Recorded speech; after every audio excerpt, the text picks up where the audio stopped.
The political network founded by the billionaire Koch family has endorsed Nikki Haley.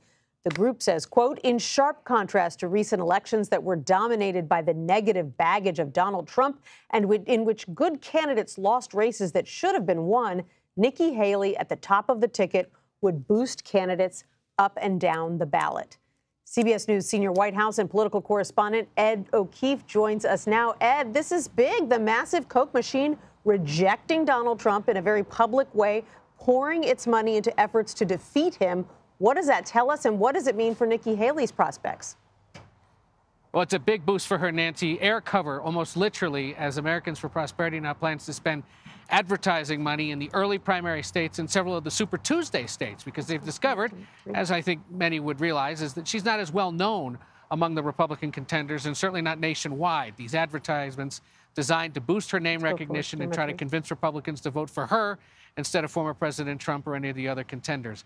But for somebody who has seen her polling increase and her gap with the former president, while still far and wide, narrow somewhat, it's the kind of momentum she needs to make the argument to voters, especially in Iowa, New Hampshire, and South Carolina initially, that she can unite the GOP.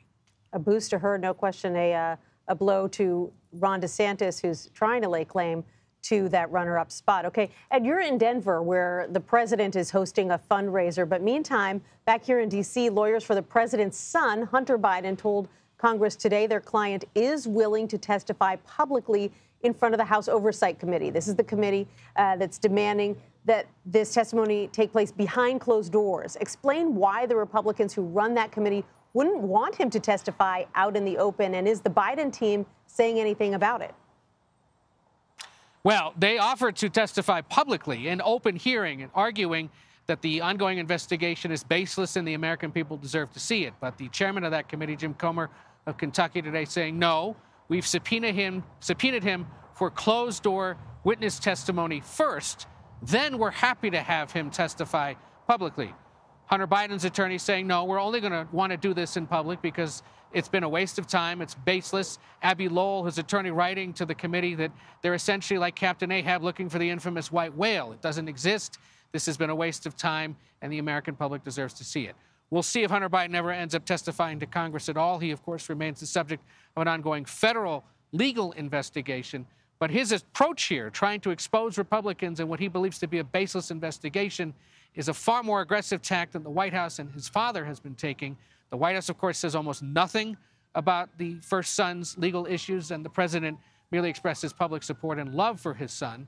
Some Democrats I spoke to today say, look, we appreciate that he's trying to expose Republicans and get this issue off the table ahead of next year's elections, but there is the potential, given some recent polling that shows many Americans believe that the president did something wrong potentially here in dealing with his son's business deals, that it could affect his reelection prospects and maybe even that of other Democrats running up and down the ballot if voters don't want to be supporting what right now at least is an unpopular president who, as you said, is here tonight in Colorado raising money ahead of some official events tomorrow. Public testimony is high risk, high reward. We'll see which one. Ed O'Keefe in Colorado tonight. Thanks so much.